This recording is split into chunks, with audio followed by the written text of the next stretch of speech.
All right.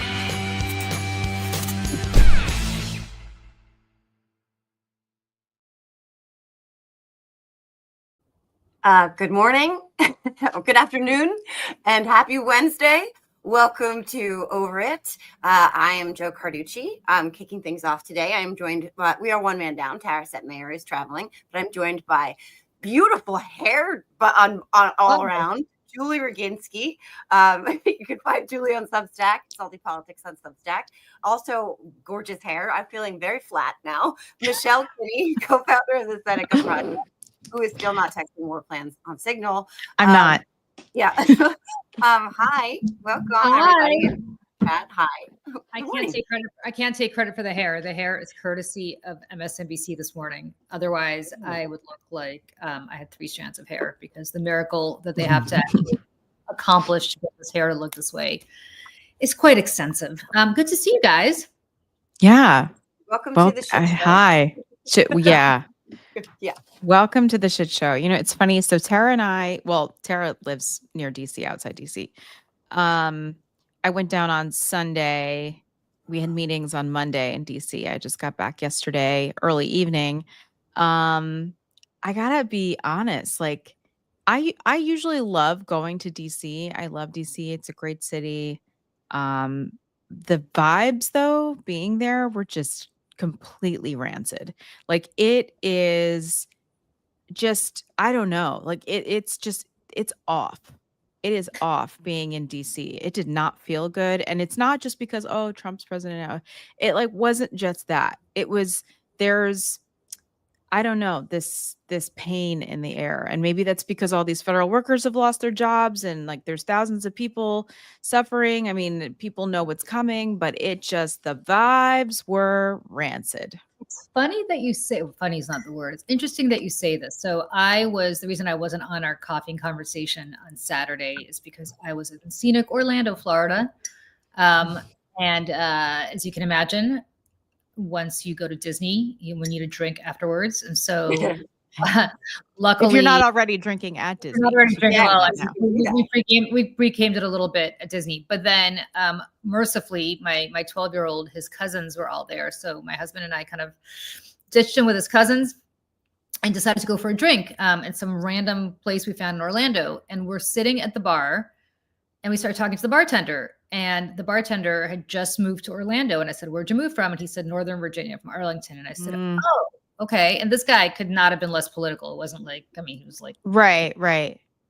And I said, "Why'd you leave Orlando? Why'd you leave Northern Virginia? Like, what brought you down here?" He goes, "Oh, I really like the sunshine. I always wanted to live in the warmth." Okay, all good. And then he goes, "Also, it's kind of gotten very depressing there the last couple of months." And I said, He didn't get political at all. I have no idea whether this guy, he did not even strike me as somebody who paid attention to politics. He said, "There's so many laid off federal workers. People are so depressed that I just got to the point where I didn't really want to be there anymore."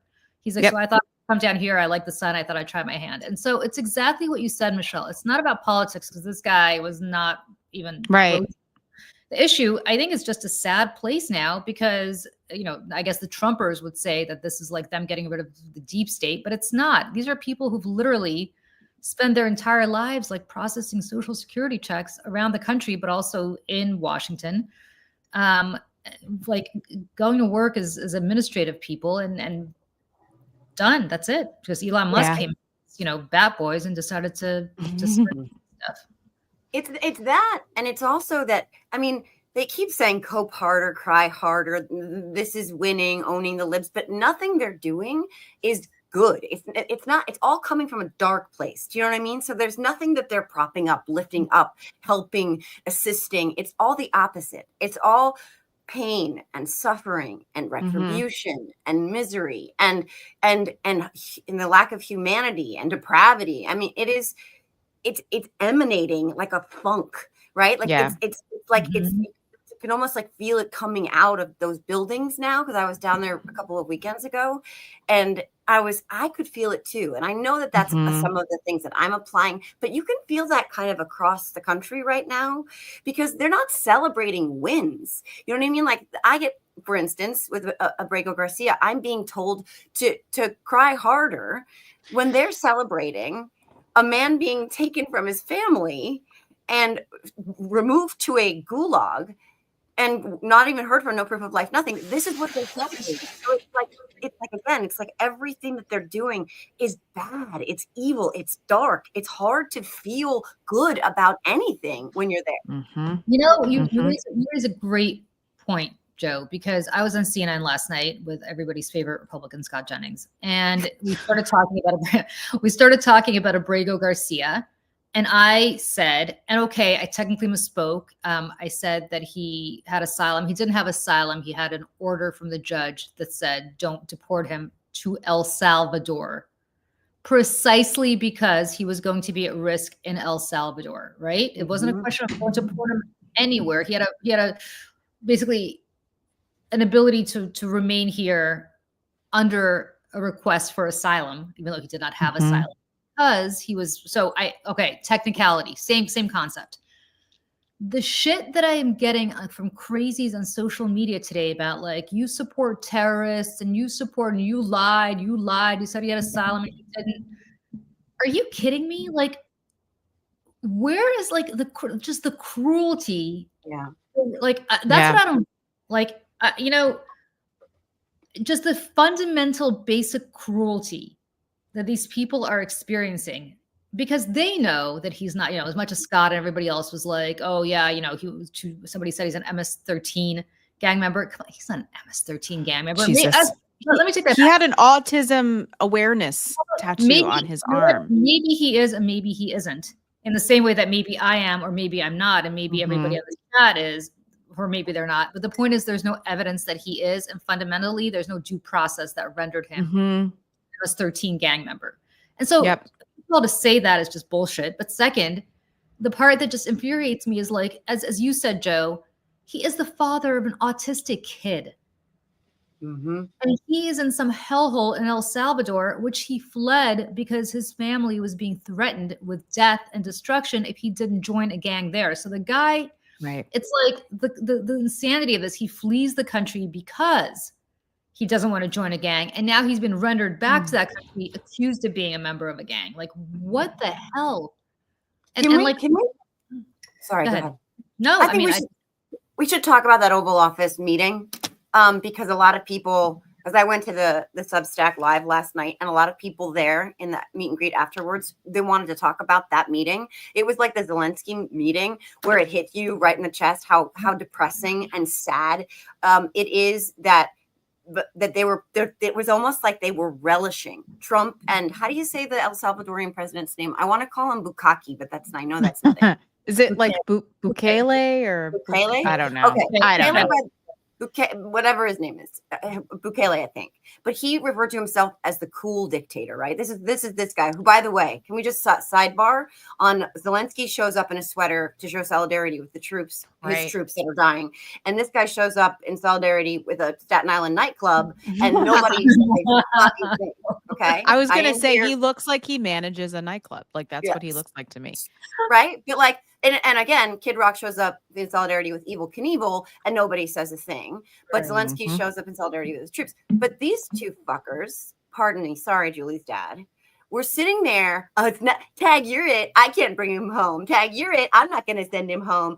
Like laughing and smiling. And Caitlin Collins says, you said if the Supreme Court mandated you to return him to this country, you would comply. And he's like, that's a terrible question. You're a terrible reporter. And that's it. Nobody follows up. Nobody says, by the way, and then Stephen fucking Miller, who I call Nosferatu, lies and says it was unanimous. But let's just talk about how that meeting hit the two of you and what your like visceral response to that was. I don't know, so I don't want to go too far down rabbit hole. Franz Kafka wrote a story called The Trial, which I don't know. Whenever people talk about Kafka-esque, it's actually referring to The Trial, which is the short story that he wrote. It'll take you 5 minutes to read. I strongly recommend everybody read it because it is truly a horror show. It's about a man who is awaiting trial in prison. He doesn't know why he's going on trial. He doesn't know why he's in prison. He doesn't know anything. Like, it's just like, why? And that's where that phrase comes from. That's all I could think about. Why is this man, and not just this man, because my husband rightly pointed out this morning when we were talking about it, because he said I got very angry yesterday on CNN with Scott. And I did get angry, and I am angry. And it's because there are 238 men in this hellhole. Just before we went on air right now, CBS broke a story about a memorandum of understanding between Homeland Security, the DOD, where the people who are rendered to Guantanamo, who Trump said were the worst of the worst, actually are not the worst of the worst. They're not charged with any crimes. They're just people. And there are people who are sitting in these places who are subjected to what I think is actually probably worse than death. And we, the United States, because this is the scumbag that we elected, sorry, Dad, but that is exactly what he is sitting there playing cutesy with not my problem, you're it, tag, you're it, tag, you're it. Yeah. And all I feel is fury. Like fury, disgust, depression. And to watch the two of them try to be cute and Bukele being like, well, I can't send him back here. The guy's a criminal. I'm not going to send a criminal back to the United States. I mean, whoa, heavens to Betsy, I might get in trouble for doing that. Like, are these people inhuman? Yeah. Because I know that we're not party to the International Court. We're not party to the Hague, basically, to the International Criminal Court. I have reasons for that. But every time I see Carolyn Levitt and every time I see these people, I just want them in the fucking dock because they are cruel. And this is cruelty that is done in the name of the United States of America, in which we, the three of us and many people watching right now, live. Yep. And it is being done in our name. And eventually this will be over. Like, eventually this will end. Because it always, hope so. I don't know if we'll be alive for it, but eventually this too shall pass, because all dictatorships eventually fall. It may be in this generation, it may be in 2 generations, and when that happens, and if it happens in our lifetime, in the lifetime of all of these people, fucking Joe Biden, number 2, shows up and says, oh, the former guy, let's all move on. I don't want to move on. Nope. I am now starting to feel, and I understood this last night after I got off the air from CNN. I'm starting to feel what I've never felt before, which is I now understand how the Trumpers all feel about, they want like vengeance. I want accountability for these 238 people sitting in this hellhole of CCOT. I want it for all of us. I want them all to, I want a Truth and Reconciliation Commission. I don't mean that they all need to be tried. I just mean I want them to testify about why. Yeah. I want them to say that they did it for power. I want the Wall Street guys to say they did it for money. I want Lindsey Graham and people like that to say they did it for political survival. I want them to look straight into the camera and say why they did it, so that it never has. So future generations learn about the cravenness and the depravity of these people. That's how I feel. Thank you for asking. Yeah. Michelle, what about you? Well, I mean, so Monday I was in meetings all day, and it's funny because so much was happening literally just down the street from where I was sitting. And I didn't really hear about it or know about it until a few hours later.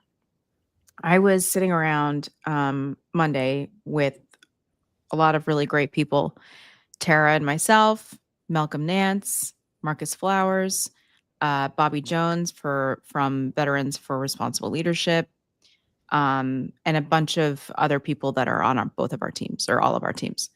And the conversations that we were having that day kind of was all related to this, in that what is happening to us and our country is beyond our wildest nightmares. Not that any of us are surprised that this is happening, but it remains to be shocking. But when I finally did learn about what had happened, and I saw the video, first of all, this guy from El Salvador is 43 years old. He was born in 1981. And yes, he looks like a nightclub act or manager, either one. Yes, just clarify, yeah. and in addition to the fact that the Oval Office looks like Saddam's palace now, which we'll get to in a bit. It was all theater, right? I mean, first of all, the hot mic. I don't think that we pulled the clip, but there was a hot mic moment right before all the cameras and all the journalists came in, where Trump is talking very low tone. He's talking like this to him. He's like, "Well, listen, I'm gonna need you to make 5 more of these prisons for me." Because, next is going to be our homegrown criminals, the people who come from America, our citizens, our homegrown criminals, or we're going to need more space. And then you hear all the staffers and the cabinet in the Oval going, "Oh, ha, ha, ha, ha. It's so funny. It's so funny." Well, guess what? Those homegrown criminals are not going to be, and even if they were, by the way, doesn't matter. Sending them outside the country into a foreign prison under the jurisdiction of another government is completely and fully unconstitutional and illegal. Not that any of that matters anymore, but their definition of what a criminal is and what it's going to be is going to change. And I think that's another part of this that everyone needs to understand, is that their definition of a heinous criminal terrorists is going to go from, someone who blows up a building to someone who just speaks out against the president. Yeah. And that is where we are headed in a very, very, very, very fast manner. There are people like the 3 of us. God knows. I mean, Miles Taylor last week, Chris Krebs. None of us are safe anymore. And I don't know if we can bring up actually the picture. I just sent it to you, Emily. So there's the first ones that I sent. People have been looking at the Google Maps and the Apple Maps of this prison. CCOT, right? Yeah, let's get to that first one. Okay, let's go to the other one first. I think there was a couple more. No, maybe not. Okay, well, the Apple Maps version of this, there's nothing there. It almost is like that right part of that is covered up. So this is one part of the whole prison that everyone is kind of looking at in Google Maps. This is the Google Map image, because none of the rest of the prison from the satellite photos looks like that. Now, I don't know what that is. I don't know. It looks not good to me. And I don't want to make any declarative statements about it, but everyone has a lot of theories as to what this part of the prison might be, based on what we're looking at, and based on if you go online and you were to zoom in further, it is blurred out, some of it. Now, this morning, I went on Google Maps to try to go find this, and Google has removed CCOT from being searchable on Google Maps. And I thought to myself, am I losing my mind? Is it just me? And I went on Reddit, and everyone on Reddit is saying the same thing. They have taken it away. So on the right side here, it says unsupported link. I tried to click on the link to the Google map of the prison in El Salvador, where all these people are. And it is, you can't find it. It's not there anymore. It was there 2 days ago, and now it's not. So I'm sure like you could go manually if you know where it is on the map. Maybe you could find it, but otherwise you cannot. So there's that. And the other part of this is, they're talking about this, this man who is there, and they're all laughing and joking about it. Like they can't do anything about it, which is horseshit. And we all know that. Yep.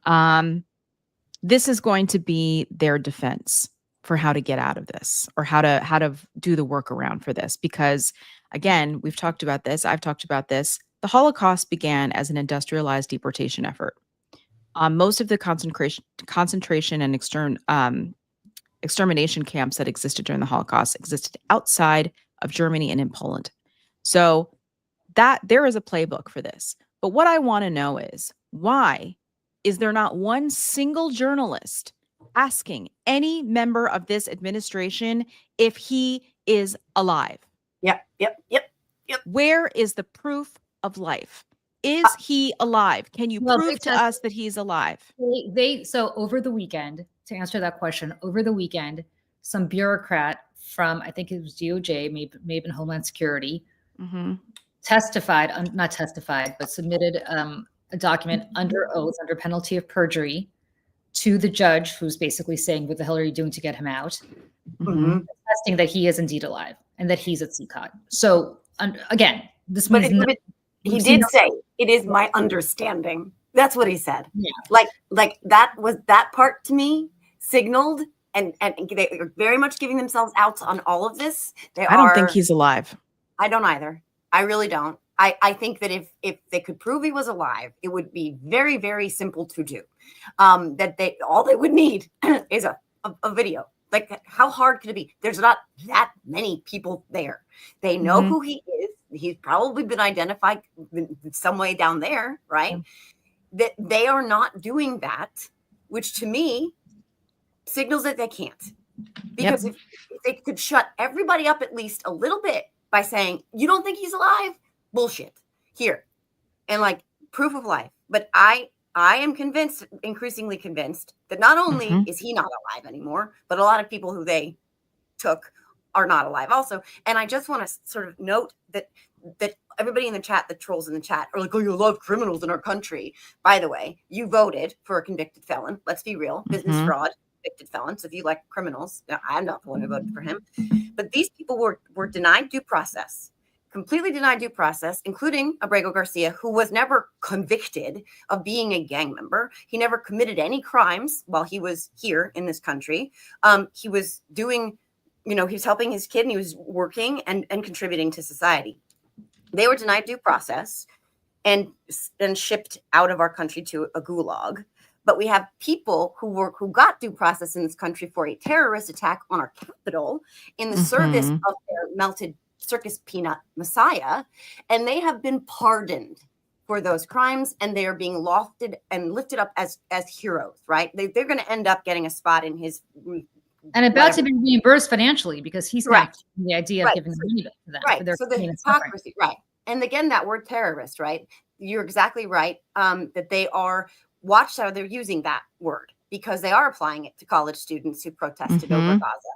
They are applying it to these gang members. They are using that word as a basis for the most horrific atrocities.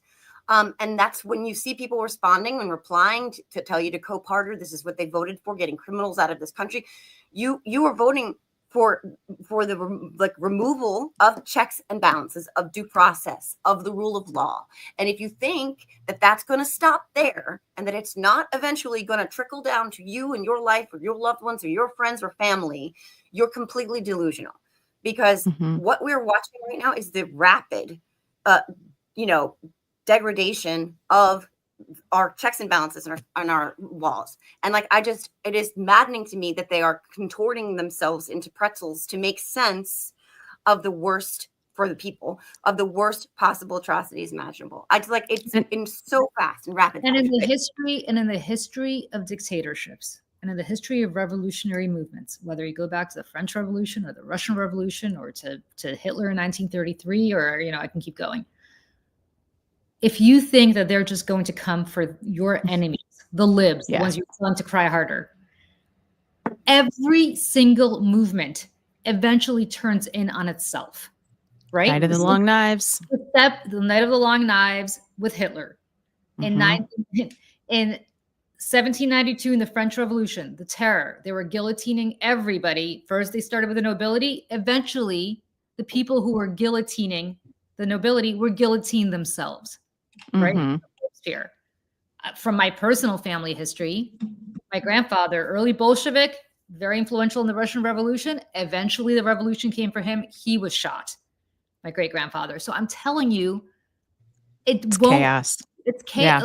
Yeah. And Donald Trump is the kind of guy who constantly needs to escalate. I keep saying he's that drama queen that we all have. There will never be enough for him. I mean, they talk about people who chase wealth and chase power and conquering, throughout history. There comes an end of the road when there's nothing left to conquer. And that will not be enough for him. There's nothing that will be enough for him. And I actually want to correct myself here, because I will admit when I am wrong or if I have made a mistake. But somebody sent a couple links to the Google map where the prison came up. It does come up if you click on this. Okay. So I don't want to like spread fake news and be like, it's not there. It is. I spent half an hour this morning putting in different versions of the name of this prison and it didn't automatically come up. So, Mhm. anyways, I just want to correct that. So it is there. You can probably find it some way, but anyways. But But yeah, go ahead. to go back to what you were saying. Go ahead. Timothy Snyder was talking about these lawless zones that other authoritarians have used in the past, where you were talking about Hitler, Michelle, and why so Mhm. many of those camps existed outside of Germany. And it's to remove them from, the confines and the structure of laws so that you Right. can sort of make the argument, right? But now that these people are subject to El Salvador's laws. And so but it's not me, If it's them. right. And if they want to send him back, they can. If they want to give him due process, they can. And they're like, that's what the Supreme Court said. That's not what the Supreme Court said. But this is another thing. They're slow walking, just like they're Right. slow walking, abandoning Ukraine. They are gaslighting people into thinking, oh, well, Trump, I want this to stop. I want Zelensky to work harder towards peace. This never would have happened if Zelensky hadn't, walked around in that short skirt, flaunting all that democracy and freedom. Like, it's his fault. Like, meanwhile, he is doing nothing but saying, well, I think Putin accidentally blew up citizens, but that was a mistake. Like, I'm not going to do anything or say anything. He said that those soft targets that were on Passover, the start of Passover, was a mistake. Palm Sunday, yeah. Right, Palm Sunday. Sorry, right. This is a mistake that Russia made. Whoopsies. So again, he's not doing anything. He's not actually trying to facilitate the war he said he was going to end in on day one. He's slow walking it and gaslighting the American people into thinking he gives a shit when he doesn't. And that's exactly what they're doing with this Abrego Garcia story and other people now, where they're just going to keep your turn, tag you're it, and then passing the buck.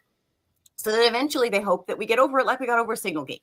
And the whataboutisms about all of it too. It's like I think it was Jack Posobiec or something this morning. Yeah. So, who, if you don't know who he is like the most right and extreme, like Nazi right wing crazy people in Trump world. Jack Posobiec, I think it was him, tweeted this morning like, well, his wife filed a domestic dispute complaint against him in 2021. Like, okay, and the president of the United States was accused of rape by his first wife. was accused by rape and found guilty or adjudicated rape or whatever like the technical term is, but also just facilitated for a human sex trafficker and rapist to enter the United States by the name of Andrew Tate. And not only that, was like allowed to then just walk around and do whatever he wanted, and they celebrated him and shook his hand. So spare me the pearl clutching about, oh, they don't give a shit. They're looking for literally anything, the whataboutisms, because again, to your point, Joe, all they're doing is trying to slow walk and distract you and like, make you look at something else while they do all the dirty and horrible things while we're not looking. Well, and that brings me to my over it this week, because this is a great transition. Speaking of exploiting bullshit in order to score your point. So, as people probably know, Donald Trump gave Harvard an ultimatum, a 10-point plan that basically said, among other things, we want DEI for conservatives in your admissions and hiring processes. So if you don't have enough conservative kids at Harvard, we want you to admit more. So how is this not DEI based on ideology? I don't know. I thought we were over DEI. Right. Yeah. But the reason they're doing this, and Elise Stefanik I was like, of course she's all up in it because she's pissed off at them. Is under the guise of anti-Semitism. Let me tell you something as the Jew on this on the show. It is the biggest bunch of shit and such an incredible insult to Jews to be exploiting anti-Semitism, which is a very real thing. And I'm not suggesting that Jews did not feel like they were not treated so well at places like Harvard or Columbia during some of these protests. But for the federal government to come in and use that as an excuse to get people like Jack Posobiec's kids into Harvard is bullshit. Well, and also Elise Stefanik is still like all butthurt because they kicked her off of the democracy, whatever it was, after January 6th, when she defended the January 6th insurrections. Harvard was like, yeah, you don't get to be in this on this. I forget what it's called. There was like a democracy thing at Harvard because she's an alum. and she's still mad about it.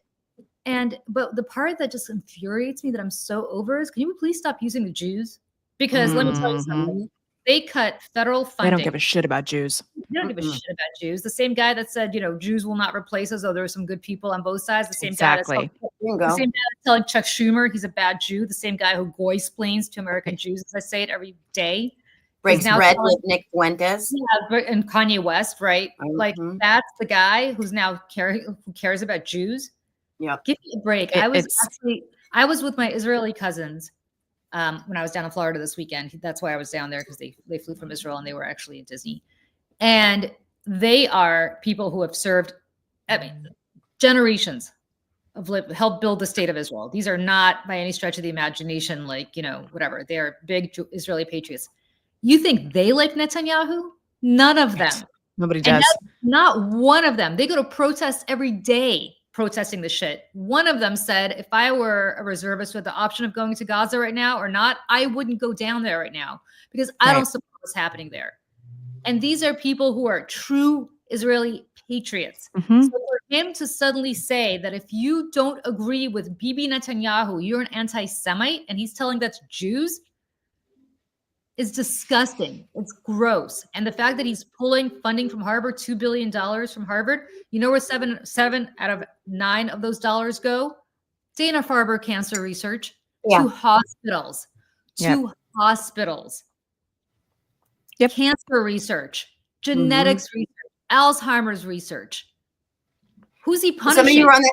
Somebody on that panel you were on with CNN last night was talking about like the women's lives, increasing 25%, like women with cancer or something like that. And children, and improving their chances of living with pediatric cancer, et cetera, et cetera. Like, again, to your point, these are things that were coming out of Harvard because of those dollars. Right. It won't be anymore. The best part about that panel that I was on is the only person who was not allowed to say anything about that, or was not given an opportunity, was me. So I'm saying it now. Of course. Today. Of course. But I will tell you that the only Jewish person on the panel was actually not allowed to say anything. But I don't think I was on purpose, but nevertheless, it was kind of interesting. Well, but I will say that it's I don't want to hear about anti-Semitism from fucking sorry, Dad, but from fucking Donald Trump. Like, that guy never met a Jew he didn't insult. Oh yeah, I mean, I remember like Jon Stewart. He would say, "Well, Stewart's not his real last name." Yeah, I mean, he does this all the time. Right? Trump's not Trump's real last name. It's Trump with a D. I know. Shut the hell up. So that's one. The other is, you remember when he went to Jewish lawyers, some Jewish group, he's like, "You guys love money." Like, does anybody love money more than Donald Trump? He's lecturing people about that. Like, every stereotype, and it's so offensive to me. And by the way, if there's if you're pulling money from Harvard, from cancer research, and from healthcare, a lot of the people working in those fields at Harvard who are being deprived of that money, a lot of those researchers are Jewish. Yeah, that's why it's this. And this whole the whole narrative about the anti-Semitism and using that as like a crutch in order to get their agenda through, to also separate two groups of people, because if two groups of people are fighting with each other, they can't fight him. And the other part of this that's so sinister is that it perpetuates this, the language and the idea that Jews control everything. And so what it does is make it worse. It's like, oh, look what all the Jews are doing. They're controlling all these things. And it's like he's making the Jews are making the universities not have this money. It's not Donald Trump. It's their fault, because I mean, like, it's even worse. And they will eventually, get blamed for more and more and more things. And they're putting Jewish American lives in danger. Yeah, I think those are the seeds that they're planting, right? Like you said, Michelle, there's all these like little seeds of awfulness, and division is a huge one, right? So like pitting people against each other, building up so that there's resentment. You see this with their whole anti-DEI agenda, which is, again, it's not your fault that your life sucks. It's not your fault that you're stupid. It's not your fault that you have a broken down truck and a shitty ass house. It's not your fault that you didn't get the great job. It's someone else's fault. It's they, them, those people, some brown person you don't know know, in some state you've never been to, some trans person who's not actually on your daughter's softball team, whatever it is, they've been getting preferential treatment. They've been getting all the opportunities when you haven't been. So we're going to make sure that you get all these opportunities. That's a lie. It's bullshit, but it helps people not only cope, it helps them feel like, well, that guy sees me. Those people, they see me. They understand my struggle. They know that this isn't my fault. They know it's not because I, have a tiny dick that I can't get laid. That's the ladies, right? I'm sorry, but it's the incel argument too. But what also this is doing is it's creating this permission structure by using a Trojan horse, but not to say that the anti-Semitism doesn't exist, but using that as their Trojan horse to sneak in this agenda of this is how you can do this. This is how you can, this is a slippery slope. If we say they deserve to be done, this to be done to them because they were bad, because then I have a permission structure to apply that to all sorts of groups under the guise of doing it for the good of society when it's the opposite. But that's what they're doing. And I hate giving them credit for thinking anything through, but there is no end to their awfulness. And Michelle always says it, and she's exactly right. Like, we cannot suffer from a lack of imagination. No. Here, yeah. And to my fellow Jews, by the way, listen in and listen to me. When this stuff starts to happen, they always come for the Jews first. So if anybody here is celebrating this nonsense, understand it's not going to stop. Right. It's not going to stop. And that's, yeah. It's just, I'm so, like, with every fiber of my being, I'm just offended that he's exploiting anti-Semitism, which, by the way, is a real thing. Right. For points like this. And people are falling for it. I mean, literally, people are falling for it. Again, I was on the show yesterday, and you had the two Republicans who were like, well, if Harvard doesn't want this, then they should just do what Trump wants. Really? Harvard should start having a litmus test for ideological purity to admit kids. So you're a high school senior, and you have to say, yes, I love Donald Trump. And then Harvard's going to basically get you in based on that. Right. And what's next? Do you have to hang his portrait in your dorm room? Like, do you know what I mean? It's so crazy. Affirmative action for Trump supporters, because I'll guarantee you that a bunch of kids, including mine, will probably say that they are just to get the hell into Harvard. But that's what we're requiring here. Meanwhile, reversing, affirmative action so that people who actually did not have access to, universities like these, who were worthy of going to universities like these, got an opportunity. But now we're going to give it to some lackluster white kid because he got a Trump tattoo on his arm. Like, give me a fucking break. Which, always baffles me, because the course load at, Harvard, as far as I know, hasn't changed. And the difficulty of, or the standards of education there. I mean, it's not easy to get through a semester, or let alone 4 years at Harvard. I mean, there's a reason Harvard is Harvard. So, I mean, I don't. In fairness, I went to college in Boston. I took a bunch of cross classes at Harvard. It's not that much harder. Yeah. Yeah. Well, I don't know. Maybe I'm giving it too much credit, but they do this with groups of people.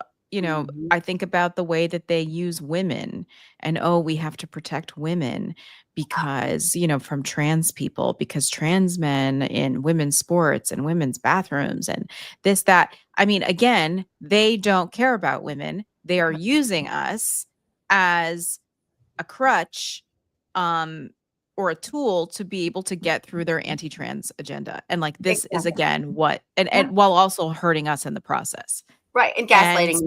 Yeah. Oh, always. And, it's over and over and over and over and over again. And by the way, what the fuck did they think happens? Do they think happens in women's bathroom? I am almost 51 fucking years old. Sorry, Julie's dad. But I have lived a very long life, and I've been using public restrooms for all of that time. And I have not once, not ever, not one single solitary time seen a woman's privates in a public restroom. Not one time. Other than my own or my daughter when she was a baby, women don't walk around. No one is walking around in a women's public bathroom with their pants down, their skirt up, and their lips out there for everybody to read. That's not happening. Okay. Well, their whole thing is, which is even stupider, is, well, if you have a man in there, he's going to come and attack you. Yeah. If he does that, guess what? That person's going to be charged. That's a crime. Right. That's right. Unless it's Donald Trump, in which case it's what you unless it's Donald Trump, in which case all is forgiven. But I mean, really? Because let me tell you something. There have been many times, and I'm going to admit this here, and hopefully Marjorie Taylor Greene and Laura Boebert are not going to send the transgender police against me. But there have been many times when I've been in a long line in the ladies' room and I see no line in the men's room. Oh, yeah. Room, and I go in and I use the men's room. Especially like at bars and stuff, because Yeah, like the line is always super long for the women's all room. the time. Yeah, All everybody the does it. time. You know what? Mm. Everybody does it. Right, And but it is another Trojan horse. nobody's raped me in there either. And if they tried, they'd be arrested. Right. Yeah, That's how it hopefully. works. Yeah. Meanwhile, an adjudicated rapist who is surrounded by a cabinet of sexual predators, sexual abusers, misogynists, wife beaters, you name it. I mean, it's literally like a circle jerk. Sorry, I'm in a very salty mood, but like of sexual predators and misogynistic assholes, and that's by design. Meanwhile, that's okay. You can do that, but we're going to protect you from things that aren't actually happening because we want to make sure that it's a lie. Like it's all a lie. I mean, while they're surrounding themselves and normalizing and even celebrating, as you see that that one MMA guy, EMA, I don't know what that is, that stuff, but that fighter who was there on St. Patrick's. Oh, Conor McGregor. Right, right. Michelle, who raped a woman so hard that she had to have a tampon surgically removed from the inside of her body. Yeah, that guy. Right. But they're going to protect women in our bathrooms from trans people who are not in our bathrooms. And I would never, but this is again, where we're being like gaslit and lied to. And they don't actually give a single solitary flying fuck about protecting women, because if they did, they wouldn't make it such a crusade to strip our rights away from us, and also wouldn't be propping up rapists. But whatever, you know what I mean? Like, let me just say one thing, because I didn't send this element, but I want to just read this. There is a guy named Kyle Langford who is running for governor in California. And he has proposed forcing migrant women living in the country legally to marry, and I quote, American incels to avoid deportation. Oh, wait, I did see this. So yes, you did. I did see this. So yeah. So if you can't get laid, because what incel stands for is involuntary celibate, which means that you are involuntarily celibate, which means that you really don't want to be celibate, but nobody's lining up to sex with you. These people, speaking of Gilead, are going to have effectively sex slave wives. Yep. Who have to choose between going back to get raped in their country of origin or marry these losers and have sex with them. I guess, presumably, anytime these men want, because otherwise they could get divorced and deported back to wherever they came from. So effectively, they would be legalizing sex slavery. This guy's running for governor of California. No, I don't think he's going to win. But the fact that this is out there as like as just something that somebody puts out on their platform, and this is not some weird insane asylum, but actually is, living among us. It's almost expected now from them. Yeah. I mean, this is the whole thing. I mean, which leads me to my over it is the Christian nationalist manosphere. I am over it. I have been over it for quite some time, but I feel especially over it lately that I have to hear them, and it's like, oh well, we need men to protect women, and I'm like, protect us from whom? From whom? You, the men. Yes, those are the people who are, the acts of violence come from y'all. So this is Joel Webbin.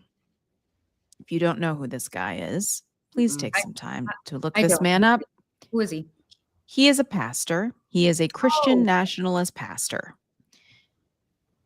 You can find clips of him all over the internet. He openly talks about that America would be better if the 19th Amendment was revoked and women no longer had the right to vote.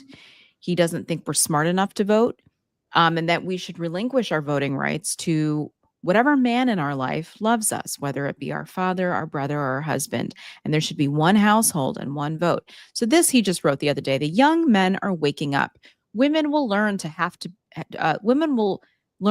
a quiet and gentle spirit, or they will learn to be alone. All right, bitch. I will spend my whole damn life alone. And I will be fine with it. There is a reason why American women, younger American women, are not dating They're spending their lives single and alone. There is a reason, because the men in this country are not meeting the moment, and they're not meeting women where they are. Women are looking for partners. They are looking for people who can provide for themselves, that have education and thought, and can be empathetic and challenge their thoughts on anything, whether it be religion or politics or science. Who cares? Anything.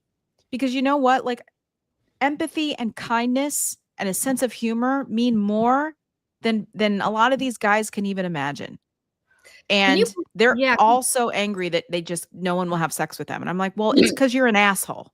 Can you pull that up again? Because there's something in there that I think is really important to note. I hadn't seen that element before you pulled it up, but can we just pull that tweet up? Okay. At the end, he says Deus Vult. So Deus Vult means in Latin, God wills it. And that is actually a tattoo that Pete Hegseth has on his body. But that is, but that is an old Crusader mantra.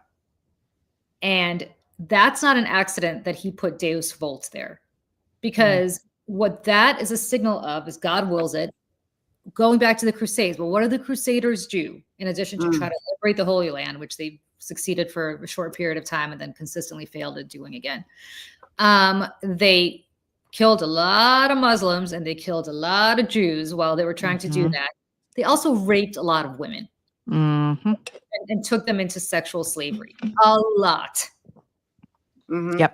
It is not an accident that this guy, who you triggered my memory. I do remember who he is now, Michelle, but it's not an accident that guy decided to put Deus Vult and not something else at the end of that. He didn't say God wills it in English. He did it in Latin. Right. He sent a message to all of his other Pete Hegseth type little Crusader fanboys. And by the way, we could talk about our friend and yours, Jojo Piers Morgan, in a second, but I actually had the temerity of a couple of months ago of going on a show and saying something negative about the Crusades, and you would not believe how many Crusader. Oh, I watched that. Yeah, that was crazy. People love Crusaders, which is fucking I know. insane. I'm like, there is this whole underground that exists where all these men are talking to each other. Yeah, but it overlaps. Everybody's remember that whole like Roman Empire that guys used to talk about. Yeah. What's your Roman Empire? Yeah. Forget the Roman Empire. There is a huge Crusader fan base. And I think it overlaps with exactly what you're talking about here with this Christian ethnic manosphere, where they are trying to revert back. I'm not even talking about trying to revert back to the 19th century, to the 11th and 12th centuries. Yeah. Which is where there was no antibiotics or drugs or medicine either. Which was in place in what they would call Viagra. No. Right. I mean, survival of the fittest, y'all. I know. Well, they don't believe in that either. What the hell? Because Jesus is going to keep you alive, not of course. But what planet are we living on? We want to go back 1,000 years to the kingdom of heaven. That was around for about 40 years, or if not less, in Jerusalem. What? Delusional. Yeah. Plus, by the way, another reason, Michelle, that women aren't getting on right now is because getting pregnant could be a death sentence. That too.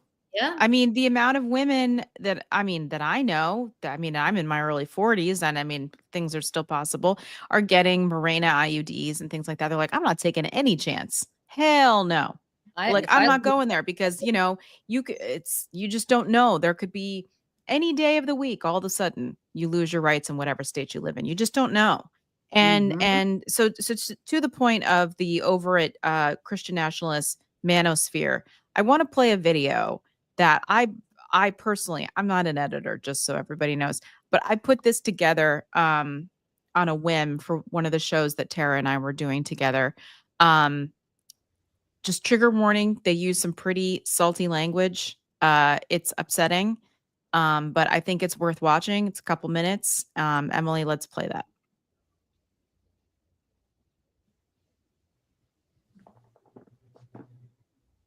The reason why I have grown to despise democracy, everyone is allowed to vote. Right. Everyone.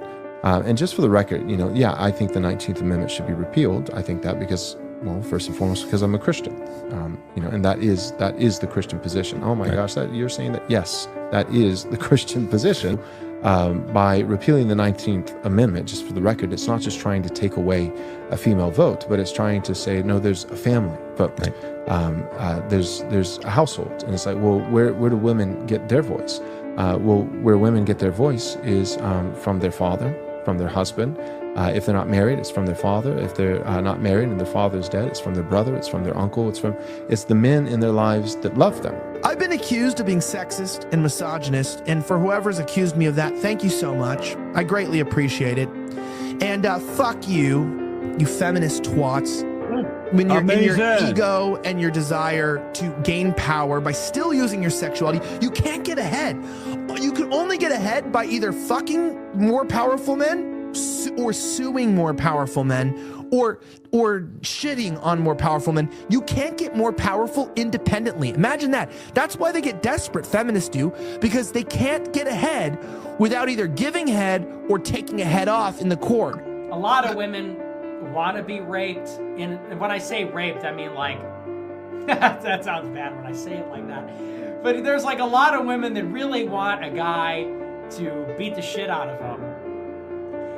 But also they have to pretend, but part of it is they have to pretend like they don't. When women were granted the right to vote, the nation had already accepted the lie that a nation is nothing more than a collection of individuals. And so the matter was framed this way: men as individuals can vote, so why cannot individual women do the same? We were so muddled, we thought we were giving the franchise to women when we were in fact taking it away from families. People are like, that's so archaic. You're a Neanderthal. You're so, primitive and chauvinistic. You won't let women vote. Well, our society doesn't let 5-year-olds vote. We don't let children vote, and it's not just because of competency, because that would be the immediate counter as well. But their brain isn't fully developed, and so are you saying that a woman is like a child? Yes. I mean, Well, by the way, Nick Fuentes, who apparently told all of us women that they want to get raped and have the shit kicked out of them, is the guy that Donald Trump is having dinner with. Yep. Down in Yeah. Marlow. So also, just also to be clear. also admitted being a virgin in 2021. Also, just so we're extra clear. Yeah. Which, by the way, no shame if you are. Well, yeah, whatever. But That's fine. But if you're going to say when Yeah. like you're beaten, when raped, maybe you're that's why you can't get laid, buddy. right. Like, Yep. let me tell you something. As a woman, like the reason that you're having a hard time finding women to have sex with you, if you so choose to want to have sex with them, is because you're going up to them and asking them if they want to be beaten and raped. Yeah. Like chances are some woman's going to say no. And the undercurrent for and this is just, by the way, not even the tip of the iceberg of the stuff that exists out there. These conversations and these things are happening all day long, every single day, in right-wing media. Yeah. And I'm talking like podcasts and streaming shows.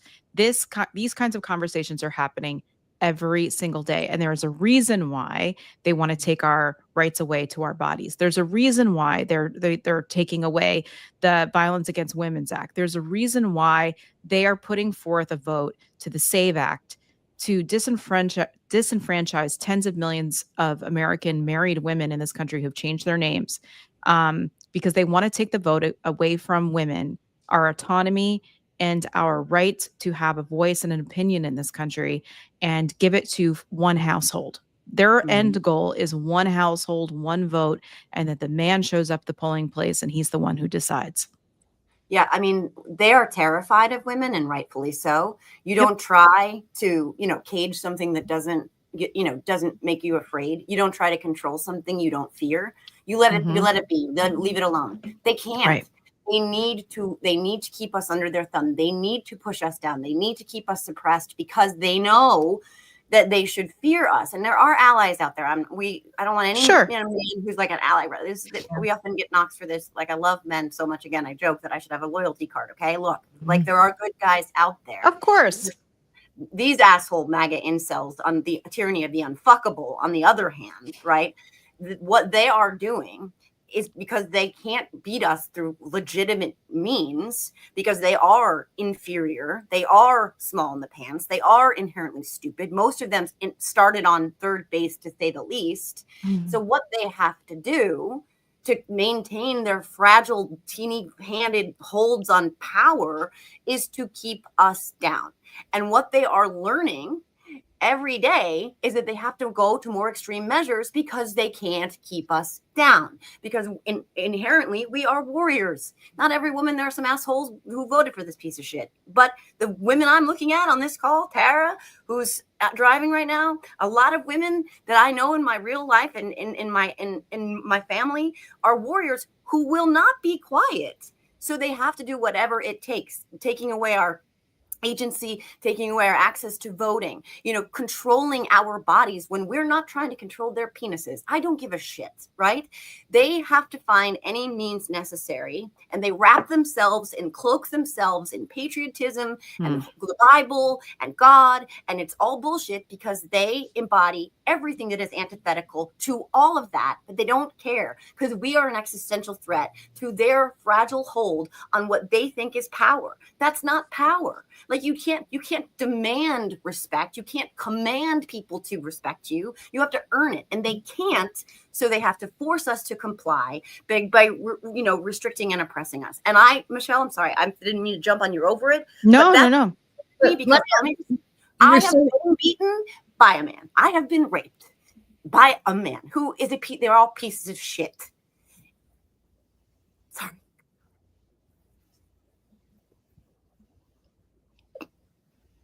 I have a daughter and I have an ugly cry. Fine. But don't you fucking dare tell me that was what I wanted or that I would want that for any woman on the planet.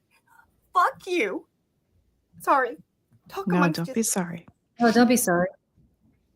This is because that's what they want. By the way, that's the reaction where they, and let me just say this, and to my father, if he in fact is watching, now is a very good time to please turn off the computer because I don't want you to hear what I'm about to say. I'm going to give you 30 seconds to do that. Walk away. And you could end the show right here, Dad.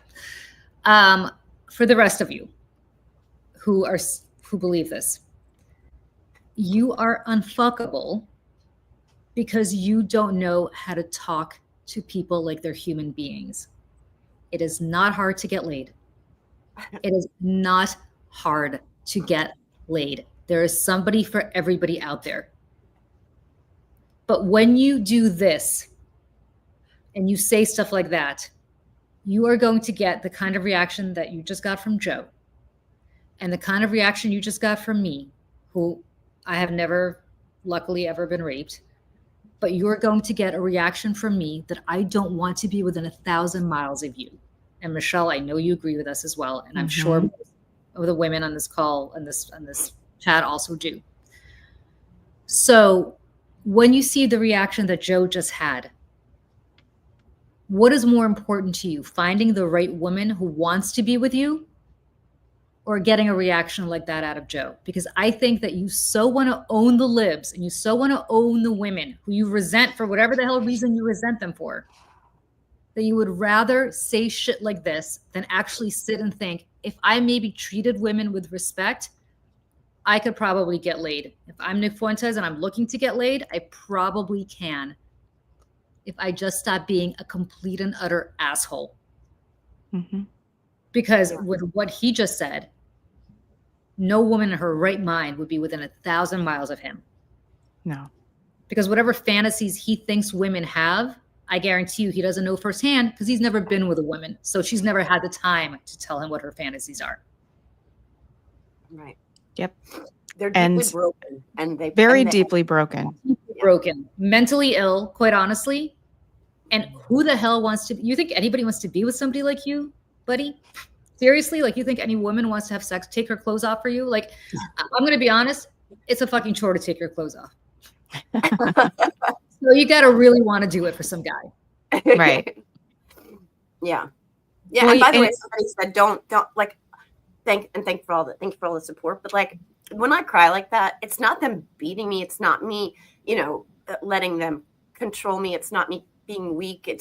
I have to cry. I have to give myself the grace to do that. And we all should do that. But what it does is it reaffirms for me why I fight, why I get up every day and do this shit, why I keep punching them in the stupid throats, why I will not comply and be quiet, because I feel that and because I was done to me and because I don't want anybody else to feel that.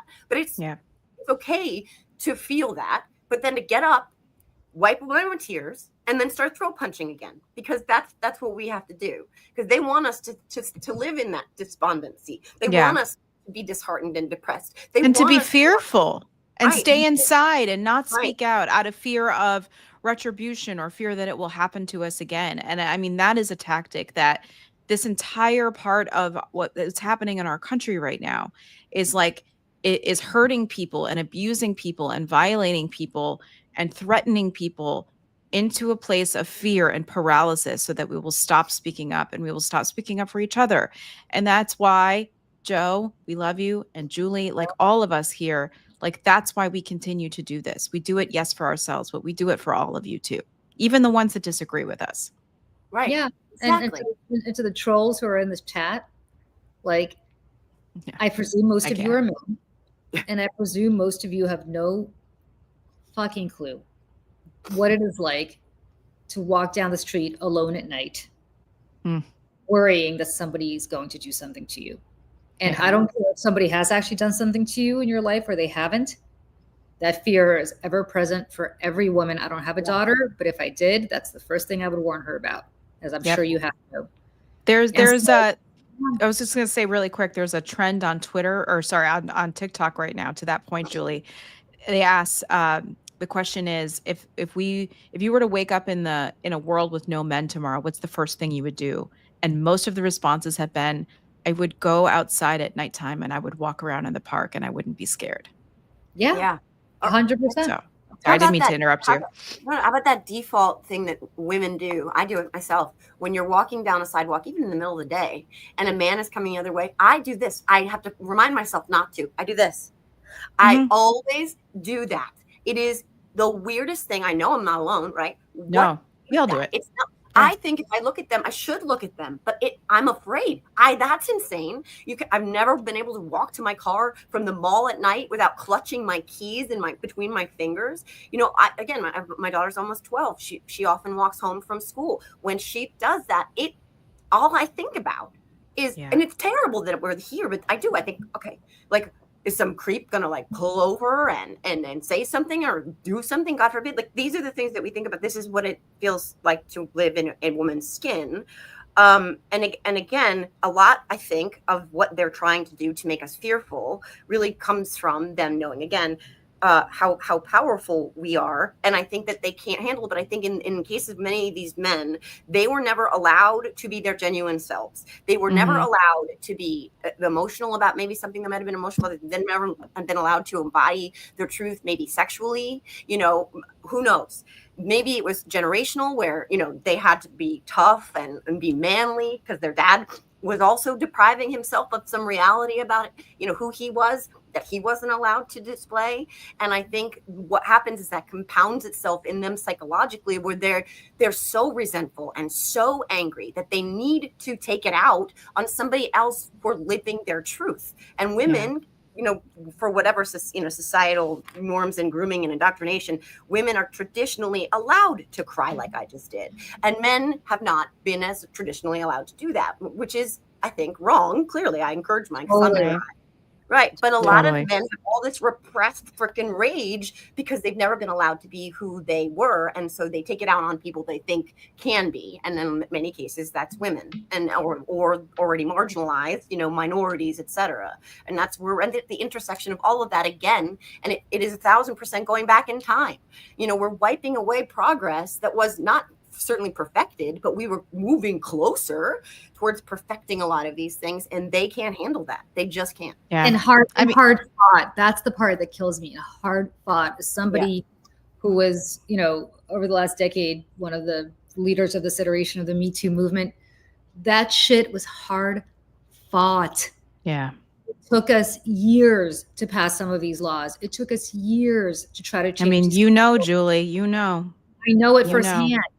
And when I read stories about, is the Me Too movement over? And I read stories about how, you know, there's a backlash now against all, like what one of these assholes said, like, all you know is how to sue, you know, either you sleep with men or you sue men. No, actually, dude, all we want to do is live our lives. We don't want to sue you, and we don't want to sue you. Right. If we're I don't want to have to. Yeah, if Right. we're suing you, it's because you've made our life a living fucking hell. Mm-hmm. Yeah. And if we're And it- sleeping with you, it's because we want to sleep with you, not because Mhm. you're making us. Right. Yeah. Right. And there's the overcompensation component to this too, which actually is a good segue to my over it, since we're already over it in terms of time. But my over it is not, it was going to be about the media sort of downplaying, normalizing Donald Trump's and the madness. But I want to skip that part for now, Emily, and just go to what the Oval Office looks like Saddam's palace. I think who said that? Michelle? Me. Okay, let's Yeah. do this side by side. Okay, talking about overcompensation. Oh, The God. orange piece of shit there. He has always associated his worth with what looks like King Midas creamed all over his existence, right? So the Oval Office, when I was privileged enough to have stood in it, was elegant and understated and tactful and beautiful and respectful and, you know, elevated. And now it looks like the trophy room and like your high school hallway, right? Like, okay, yes, this is ridiculous, and it's just getting worse.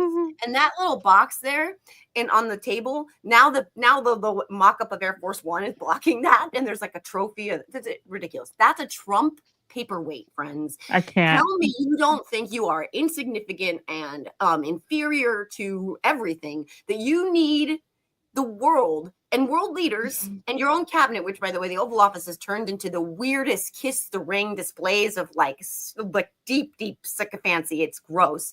But you need the world to be like, oh, look, a golden paperweight that has his name on it. That's how important I am. I mean, it's literally like defining your sense of self by how many tchotchkes you have, how many little treasures do you have, and it is ridiculous. But it's also cheapening this revered historic space where incredibly significant things have taken place for this country and for the world, and it's ridiculous. I mean, honestly, what did I write down? It looks like King Midas like jerked off all over the room. It's like he's turned it all into like his gilded golf motel. I mean, we've all seen those pictures of what his like apartment looked like in New York. I mean, it is disgusting. Oh, it's awful. It's awful. seriously, Not gaudy. real. That's the best part, right? The Yeah. reason the Gilded Age was called the Gilded Age, not the Golden Age, because it was gilded, right? And so at least Saddam's palace, my understanding, I actually dated somebody who was a JAG officer who spent time in Iraq and went to Saddam's palace, and he said it was real gold. Whereas this is not real gold. Right. Much like Donald Trump, nothing about him is real. It's just gilded. Right. That is gold. That is a Yeah. big difference, right? That is like, Yeah. that's If you that's walk what- into the lobby of Trump Tower, it's like there's the gold stuff everywhere, but it's that shiny like plastic gold, and you can like tap on it. It's not even metal, half of it. It's like, and it's like gross and like, but that is him. That is him. It's And what if you're your doing things, if you're doing trophy looks actual, like. what's that? It's what your high school trophy looks like. It's that crap. Yeah. But Yeah, if that's you're all. actually accomplishing things, if you're actually, achieving things, you don't need to surround yourself with little tiny like trophies. By the way, they're the ones, the participation trophy people, right? They're trophies to your greatness, because you exemplify it. Your actions actually speak to your greatness. But when you're not achieving anything, when inherently you inherit, again, you woke up on third base, you're born on third base, and you don't have any value, you have to surround yourself with like ostentatious reminders that make other people think you have value. So he's always telling on himself. But like it's this, again, that overcompensation component to it, where it applies across the board. I mean, manliness is wearing cake makeup and lifts in your shoes and adult diapers and going to MMA fights. Like, that's manliness. So they are completely, gaslighting again everybody into thinking that he's achieved so many things because he's surrounded in these gold whatever trinkets, and it's cheapening everything. It makes us look like a game show, and that's what He does. And that I'm over it. I'm over all of these stupid Oval Office meetings. I'm over him trying to get the legitimate press out of there and giving questions to not even questions, as Jon Stewart said, his favorite kind of questions, which are compliments to people from God knows made up news place. Brian Glenn from Right Side Broadcast News, Right. Marjorie Right. Taylor Greene's Boyfriend. boyfriend. Yeah, I'm tired of like JD Vance and Marco Rubio sitting there on the couch, and Marco Rubio in different states of like, what the fuck have I done? And JD Vance like, yes, I love it, more please. I'm over it. And I'm over the guy, by the way. He reminds me of like an upside down Dwight Schrute, who's like, sir, this one takes away water from the people. Sir, this executive order. Oh, that guy is God, like that guy. the Who is that reader. guy? Yeah. He's Right. Like Yeah. a little he's story time. He leads story Yes. time. Yeah. Yeah. It's fun. to And then he me, signs the story and then he goes, You're "Oh, so, this is you're so good." right, Joe. It is like this one takes away water from the people. This one is going to kill 10 million people in Africa. Okay, Right. great. Where do I This one sign? Right. this one makes every woman's uterus public property. This is no longer called the United States of America. This one says it's called the Trump States of America. It's Who is dumb. that guy? I want to know who he is actually. I want to look into like what's his story? Where did he Yeah. come from? Well, not to be confused with that crazy woman who follows Trump everywhere and prints shit out for him, who's like in love with him Who apparently. leaves They're him the love notes like in the Yeah. binders? I'm obsessed with her. I'm obsessed with her. Yeah. I Oh remember- God. I want to know what their relationship is, right? Yeah. The guy, you think there's competition there? Like between the guy who's like, I'm going to take water away from the people, and her Yeah. who's like, what notes? He's got to Yeah. be like Real Housewives of like the OC or like the Oval Office. Oh God. Well, I had created a whole fan fiction about Bolton and Sarah Huckabee Sanders having an affair. Just one picture, but I'll have to Oh, work on God. that. It reminded me of. It always reminds me of. There was one episode of The Office where Dwight was told that he had to announce everybody coming to this outdoor party or whatever, and so he did. That's what it reminds me of, but like a malevolent one, like Dwight. Yeah. It was Dwight, but like if Dwight were like really, really evil. Yeah, which- he was like, like Yeah, every, yeah. And he also looks like he was dipped in Steve Miller's, like he's DNA and like just taken out. Maybe it was just like part of him was dipped in there. He's pulled out right at the last minute. And he's just disgusting, and all of it's disgusting. And I'm over them destroying the legacy for now, or tainting the legacy for now of the Oval Office, which is a sacred space that I was very privileged to have stood in and would forever be honored to do that. But they're also they're talking about paving over the Rose Garden. So Yeah, he wants to turn it into like a patio. yeah, That like they have at Mar-a-Lago. Mar-a-Lago. They want to put paving down. Yep. I'm sorry, I keep hitting my microphone. The paving down, and then like like the umbrellas and little tables and Mhm. stuff where people can sit out. Like Club White House, let's go. Like, Yep. and then they'll like put dig up President Jackie of El O's Salvador. dig up Jackie Kennedy's Rose Garden, which they did the first. I mean, when the last time they were like they messed it up, and Yeah. then at least it was still green though. But this time they're like, no, let's pave paradise and put up And a He patio. wants to build a ballroom too. I don't know if you guys read Oh, this. He wants to Jesus build a whole Christ, I- Ballroom, so like he can host parties like he does at Mar-a-Lago. Like, you know what my attitude is? Fuck it, just move it down. Sorry, Dad, move it. Well, hopefully my father stopped watching long ago when he started late, but just move it Winter down to Mar-a-Lago. Just start doing business from there. Leave the White House alone. I know. Just start doing business down there. He'll be happier because he'll be on the golf course the whole time. We'll be happier because the White House will be protected. Yeah. And just get out of DC. Just go to Florida. Yeah. Go to that goddamn go. Just I know. Leave the White House alone. Like they're gonna, they're branding, not branding. They're having corporate sponsorships for the Easter egg roll. Like this is I'm waiting for the Resolute desk to have a QR code on it, and you're like, I mean, honestly, take a picture of it. And it's like act now. If you act Listen, now, if you guys. So wait, if you guys sorry. remember, this is something that Mitt Romney used to talk about. Do you guys remember this? In like 2012, he would talk about like corporate sponsors of things. I remember there was like this meme going around with Big Bird that had like corporate sponsor thing. I forget. I'll have to look it up, but it No. made me think of that because Julie, of your thing on MSNBC earlier with the Mitt Romney lady. yeah. But no, that Yeah. was No, fun to watch. There is, okay. So if you've ever been to Jersey City, New Jersey, the mayor has a desk there that goes back to Frank Hague, who is the very legendary mayor of Jersey City, who was like the king of graft. And it's really cool because if you open up this desk, now hopefully the current mayor doesn't use it, it's just a relic, but you open up the desk and you could slip an envelope in there and somehow like on the other side he could slip it out without being I forgot how it works, but it's basically the way to do it, right? Like you can kind of like slip your envelope into the desk, and then sitting on the opposite side of the desk, the mayor can just slip it out. And that's what the Resolute desk is going to be. He's going to take Frank Hague's desk. Mr. President, if you're watching, it's in Jersey City Town Hall, City Hall. Go down there or up there, I guess, and get it, because that's what you need. Because that's what's going to happen. Everything is graft. Everything is self-enrichment. Everything is self-aggrandization. And the only thing that he doesn't do for money is revenge. That he does for Yep. Yeah, money and power. Right from his part. That stuff's right. Yeah. Well, that's I know that Yeah. we've been going over a little bit, but speaking of that, if you guys don't remember the ad that Donald Trump put out during the 2024 election, it's hard to forget. It was the trans ad, the Kamala Harris is for they, them, Donald Trump is for you. Well, we were thinking about that at Seneca Project and how Donald Trump isn't for you. He's for them. He's for the billionaires. He's for the people who fluff him up and make him money so that he can make them money, and they can consolidate more power and more wealth to less and less people. And so we put out an ad this morning, video.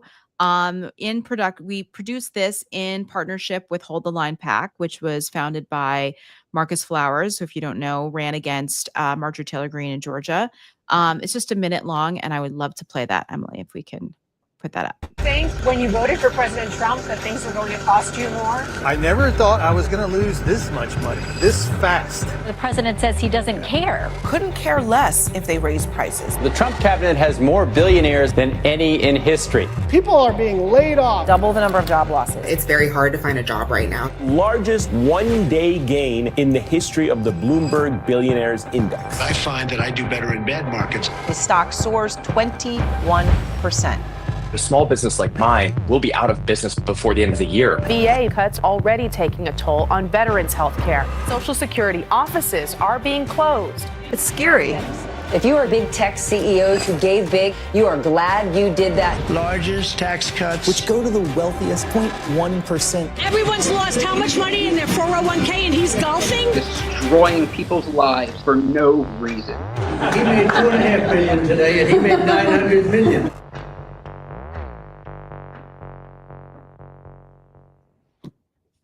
There you have it. Great ad.